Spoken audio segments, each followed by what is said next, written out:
आप सभी का स्टडी कॉपीज पे स्वागत है। और यहाँ लूसेंट की ऑब्जेक्टिव क्लासेस लगातार चल रही, हिस्ट्री की चल रही, ठीक, आपकी अलग, साइंस की अलग चल रही, जियोग्राफी की अलग चल रही, पॉलिटी, इकोनॉमी सब चल रहा है। ये भारतीय राज्य व्यवस्था यहाँ पर आपको पढ़ाया जा रहा है।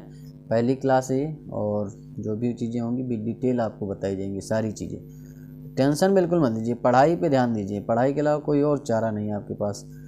पढ़ाई को छोड़कर अगर और सारी चीज़ें आप कर रहे हैं तो जाहिर सी बात है आप माँ बाप को या किसी और को धोखा नहीं दे रहे हैं, अपने आप को, अपनी लाइफ को धोखा दे रहे हैं, अपने फ्यूचर को। तो ये सारी चीज़ें अपने फ्यूचर को धोखा देंगे भैया, आप ही को भुगतना है, जाहिर सी बात। तो पढ़ाई पे ध्यान दीजिए क्योंकि पेपर आपका लगा हुआ है, ठीक, फार्म आपने डाले हैं। तो पेपर अगर देना है तो मन लगा पढ़ाई करिए, टेंशन बिल्कुल मत लीजिए।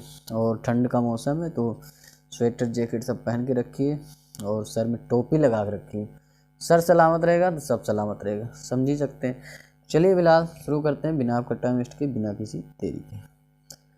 देखिए जो पहला क्वेश्चन है, यहाँ पहला क्वेश्चन देखते हैं, ठीक।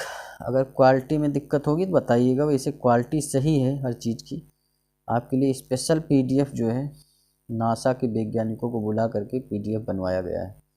समझ ही सकते हैं कितनी मेहनत आपके लिए की जाती है। तो चैनल को सब्सक्राइब कर दीजिए आप लोग। देखिए B.R. अम्बेडकर और महात्मा गांधी के मध्य सन 1932 में हस्ताक्षरित पूना समझौते में प्रावधान क्या था? पूना समझौता हुआ कब? 1932 में हुआ। 1932 डेट की बात करें तो 24 सितंबर को हुआ। गांधी जी क्या थे? पुणे की यरवदा जेल में बंद थे। वहीं पर ये जो है आपका समझौता होता है, किसके बीच में? B.R. अम्बेडकर और गांधी जी के मध्य जो है, B.R. अम्बेडकर और महात्मा गांधी के मध्य ये समझौता होता है 24 सितंबर 1932 को पुणे के यरवदा जेल में होता है। याद रखिएगा, पुणे की यरवदा जेल में ये समझौता किया जाता है। और उस समय जो है ये समझौता जो होता है सांप्रदायिक अधिनिर्णय होता है, जिसे कम्युनल अवार्ड कहते हैं। और इसमें हरिजनों के लिए आरक्षण सहित जो है संयुक्त निर्वाचन क्षेत्र की व्यवस्था की जाती है। तो इसका आंसर आप लोग देख सकते हैं, भारत के लिए डोमिनियन स्थिति बनाए जाने का, नहीं, गलत। मुसलमानों के लिए पृथक निर्वाचन, ये भी गलत। हरिजनों के लिए पृथक निर्वाचन, नहीं, सिर्फ पृथक निर्वाचन। हरिजनों के लिए आरक्षण सहित संयुक्त निर्वाचन क्षेत्र की बात हुई थी। डी आपका आंसर हो जाएगा बस।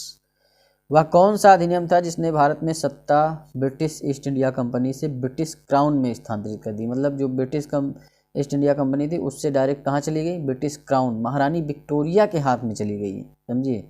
तो पूरी सत्ता महारानी विक्टोरिया के हाथ में पहुँच जाती है 1858 की भारत सरकार अधिनियम के द्वारा। बस इसका ये आंसर हो जाएगा। ये सारे गलत हो जाएंगे आपके, ठीक। 1858 में होता नहीं, मंगल पांडे वाला कांड जो होता है, समझ ही सकते हैं। उसमें मंगल पांडे को फांसी वगैरह दे दी जाती है 1857 की क्रांति में। तो उसी में बवाला चलता है, फिर जो है कहते हैं अब क्या करें आखिर। तो सारी चीज़ें ख़त्म करके फिर ईस्ट इंडिया कंपनी से शासन सत्ता ले लिया जाता है और महारानी विक्टोरिया के हाथ में दे दिया जाता है। तो ब्रिटिश क्राउन के नीचे आ जाती है। और फिर उसी समय जो भी नागरिक होते हैं भारत के, वो सबसे पहले ब्रिटेन के नागरिक हैं, उसके बाद जो है कहीं नागरिक। भाई ब्रिटेन के हाथ में चली गई सत्ता ना, तो ये सारी चीज़ें।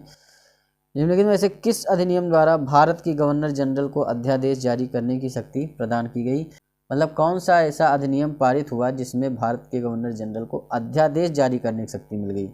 तो भारतीय परिषद अधिनियम 1861 होता है, उसी के तहत ये इन्हें जो है मिल जाता है शक्ति। इनको ये शक्ति प्रदान की जाती है कि आप जो है अध्यादेश जारी कर सकते हैं। यह सिद्धांत कि स्वतंत्र भारत के लिए नए संविधान को तैयार करना मुख्यतः यद्यप अकेले नहीं, खुद स्वयं भारतीयों की जिम्मेदारी होनी चाहिए, ठीक। मतलब अकेले नहीं करना चाहिए, भारतीयों की भी जिम्मेदारी होनी चाहिए। पहली बार इनमें से किस एक में यह स्वीकार किया गया था? तो ये आपको बताना है कि लिनलिथगो का अगस्त प्रस्ताव जो था उसमें ये सारी चीज़ें कही गई थी। तो फोर्थ का आपका बी हो जाएगा। अब लिनलिथगो का अगस्त प्रस्ताव क्या था? देखिए 8 अगस्त 1940 को जो है लिनलिथगो का अगस्त प्रस्ताव जो है पारित किया जाता है। और इसमें जो होता है वायसराय होते हैं लॉर्ड लिनलिथगो। उन्होंने मुस्लिमों के हितों के लिए उल्लेख किया कि जो बिना अल्पसंख्यक की स्वीकृति के सरकार कोई कानून नहीं बना सकती। इसमें ये भी सारी चीज़ें थी।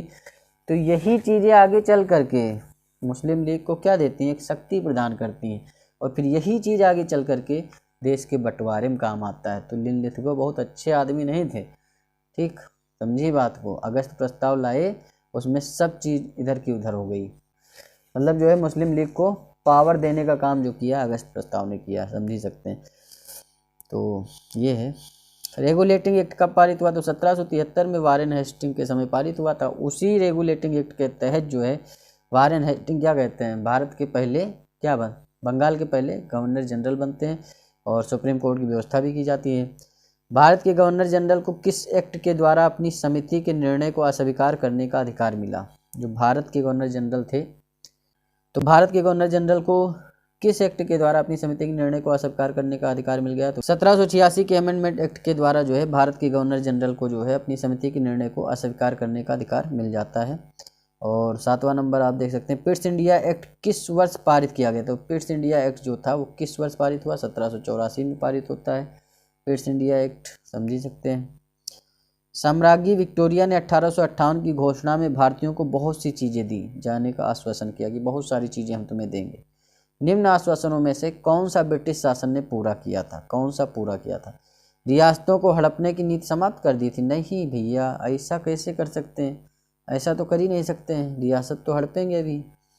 देशी रजवाड़ों की यथास्थिति बनाए रखी, हाँ ये बात सही है, ये सही, ये आपका गलत हो जाएगा।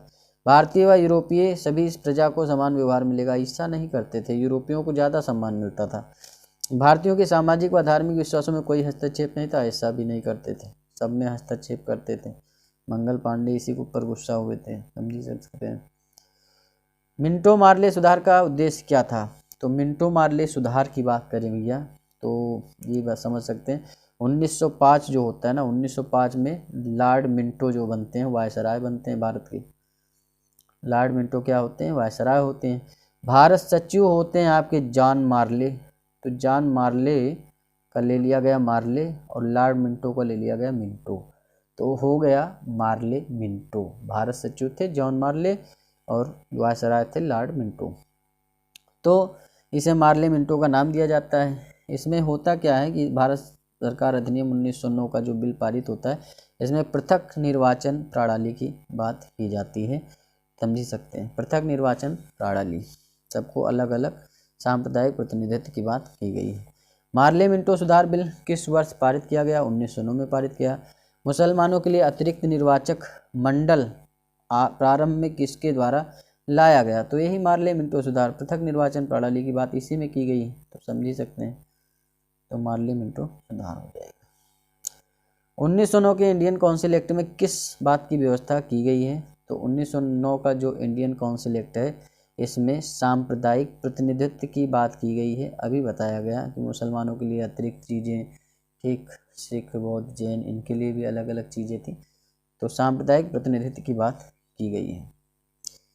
मॉन्टेग्यू चेम्सफोर्ड सुधार जो होता है, उसके प्रावधान, उसके सुधारों का प्रावधान का सार क्या था, ये आपको बताना है।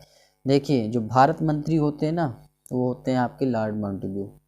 कौन होते हैं? Lord Montagu. उसके बाद में वायसराय होते हैं आपके चेम्सफोर्ड, तो मॉन्टेग्यू चेम्सफोर्ड आपका हो जाता है, इसीलिए भारत मंत्री मॉन्टेग्यू थे, चेम्सफोर्ड थे आपके वायसराय। तो इसका जो प्रावधानों का सार था, प्रांतों में द्वैध शासन इन्होंने लगा दिया था। जो प्रांतों में दोहरा शासन किसके द्वारा? मॉन्टेग्यू चेम्सफोर्ड के द्वारा ही लगाया गया। और केंद्र में द्वैध शासन की बात करें ना, तो केंद्र में भी द्वैध शासन लग गया था 1935 में, लेकिन ये 1919 में हुआ है मॉन्टेग्यू चेम्सफोर्ड, समझ सकते हैं। 1946 का कैबिनेट मिशन 3 मंत्रियों से गठित था, ठीक, किससे था? 3 मंत्रियों से गठित था। निम्नलिखित में से कौन इसका सदस्य नहीं था? यूपीपीसीएस में आ चुका है। लॉर्ड पेंथिक लॉरेंस थे, एबी अलेक्जेंडर भी थे, सर स्टेफर्ड क्रिप्स थे, लॉर्ड एमरी नहीं थे, बस। कैबिनेट मिशन योजना के विषय में कौन सा सही नहीं है? कौन सा सही नहीं, ये आपको बताना है। जो कैबिनेट मिशन योजना आई थी, उसमें क्या क्या चीज़ें थी और क्या नहीं थी? तो प्रांतीय समूहीकरण, ये तो सही बात है, प्रांतीय समूहीकरण, प्रोविजनल ग्रुपिंग की बात की गई थी। भारतीय सदस्यों वाला अंतरिम मंत्रिमंडल की बात की गई थी। पाकिस्तान की स्वीकृति की बात नहीं की गई थी। संविधान निर्माण का अधिकार दिया गया था। ये सारी चीज़ 1946 में आता है कैबिनेट मिशन। भारत का संविधान लागू होने तक स्वतंत्रता के पश्चात इसका शासन काल किसके अंतर्गत चलाया गया? जो भारत का संविधान लागू होने तक जब स्वतंत्रता मिली, तो इसका शासनकाल किसके द्वारा चलाया गया, ये आपको बताना है। बताएं कि 1935 का जो भारत सरकार अधिनियम था उसी के अनुसार जो है चलाया गया था, ठीक, जब तक कि आपका संविधान लागू होने तक उसी के अनुसार चलता रहा सारी चीज़ें। मिनी संविधान भी कहा जाता है 1935 के भारत सरकार अधिनियम को। और भारतीयों को वर्ष 1947 में सार्वभौम सत्ता सौंपने की योजना जो थी उसका क्या नाम था, ये आपको बताना है। तो माउंटबेटन योजना के तहत ही जो है भारतीयों को 1947 में सार्वभौम सत्ता सौंपी जाती है। डूरंड योजना कुछ अलग चीज़ें हैं, मिंटो मार्ले अलग है, बताया गया है। पृथक निर्वाचन प्रणाली, वेविल योजना अलग है। अब यहाँ पर आपको क्या करना है, कौन सुमेल में नहीं है, तो ये आपको बताना है, समझिए बात को। तो मार्ले मिंटो सुधार क्या है, सांप्रदायिक प्रतिनिधित्व है, ठीक। और भारत सरकार अधिनियम 1935 स्वशासन की बात करता है, ये भी सही है। कैबिनेट मिशन संविधान सभा का गठन इसी के तहत हुआ, ये भी सही है। साइमन कमीशन बाहर जाओ, ये भारत विभाजन की बात नहीं करते हैं, ठीक। इसमें जो है सभी अंग्रेज होते हैं, इसीलिए साइमन कमीशन बाहर जाओ का नारा जो है भगत सिंह वगैरह लगाते हैं, ठीक। भारत शासन अधिनियम 1919 के अंतर्गत विधायिका का अंतिम निर्वाचन किस वर्ष किया गया, ये आपको बताना है। तो भारत सरकार शासन अधिनियम 1919 के अंतर्गत विधायिका का अंतिम निर्वाचन जो किया गया वो 1945 के द्वारा किया गया है, समझ सकते हैं। अखिल भारतीय महासंघ स्थापित करने का प्रावधान शामिल किया गया था, तो अखिल भारतीय महासंघ स्थापित करने का जो प्रावधान शामिल किया गया है वो आपके भारत सरकार अधिनियम 1935 के द्वारा चालू किया गया है। निम्न में से किस अधिनियम में केंद्र में द्वैध शासन प्रणाली को स्थापित किया गया, तो केंद्र में द्वैध शासन प्रणाली मैंने बताया कि 1935 के भारत सरकार अधिनियम के द्वारा लागू किया गया, जबकि जो आपके प्रांतों में द्वैध शासन है, द्वैध शासन समझते हैं, दोहरा शासन, ठीक। दोहरा शासन मतलब जो है जैसे प्रांतों में लगा तो केंद्र की भी चलेगी और प्रांत में जो भी बैठा है उसकी भी चलेगी, जैसे आज भी होता है, मुख्यमंत्री की अलग चलती है, प्रधानमंत्री की अलग चलती है, ठीक। ये सारी चीज़ें हैं। तो सुप्रीम कोर्ट हाई कोर्ट वाला सिस्टम भी होता है, समझ सकते हैं। सुप्रीम कोर्ट अलग चलाता है, हाई कोर्ट अलग चलाता है, समझ सकते हैं। सुप्रीम कोर्ट का फैसला हाई कोर्ट में नहीं चल सकता है, लेकिन हाई कोर्ट का फैसला सुप्रीम कोर्ट जा सकता है। तो संघीय प्रणाली का पहला प्रयास भारत सरकार अधिनियम डैश डैश द्वारा किया गया था, इसका आंसर आपको देना है। तो इसका आंसर क्या है, संघीय प्रणाली जो हुई 1935 में हुई, ठीक। केंद्र में द्वैध शासन लगाया गया। प्रांतीय स्वायत्तता शुरू करने के लिए भारत की ब्रिटिश सरकार द्वारा कौन सा अधिनियम पारित किया गया, जो प्रांतीय स्वायत्तता थी उसे शुरू करने के लिए भारत की ब्रिटिश सरकार ने कौन सा अधिनियम पारित किया, ये आपको बताना है। तो इसका आंसर आपका क्या होगा, अभी पहले भी बताया गया 1935 का भारत सरकार अधिनियम उसी के द्वारा किया गया है। भारत में सचिव का पद किसके द्वारा निर्मित किया गया, जो भारत का सचिव पद था वो किसके द्वारा निर्मित किया गया, तो 1858 में ही भारत के सचिव का पद निर्मित किया गया था, जब ब्रिटिश क्राउन महारानी विक्टोरिया के अंतर्गत पूरा शासन सत्ता आ जाती है, तो उसी समय भारत का सचिव या भारत का मंत्री नाम की एक पोस्ट बना दी जाती है। तो समझ ही सकते हैं किस भारत सरकार अधिनियम के तहत पहली बार विधायिका में कुछ निर्वाचित प्रतिनिधित्व की मंजूरी दी गई थी, तो ये भारत सरकार अधिनियम 1909 के द्वारा दी गई थी। भारत शासन अधिनियम 1935 द्वारा स्थापित संघ में अवशिष्ट शक्तियां किसे दी गई थी, तो जो भारत शासन अधिनियम 1935 था जिसे मिनी संविधान भी कहते हैं, तो उसके द्वारा संघ में अवशिष्ट शक्तियां किसको दी गई थी, इसका आंसर आपको देना है। तो गवर्नर जनरल जो था उसी को अवशिष्ट शक्तियां दी गई थी, ठीक।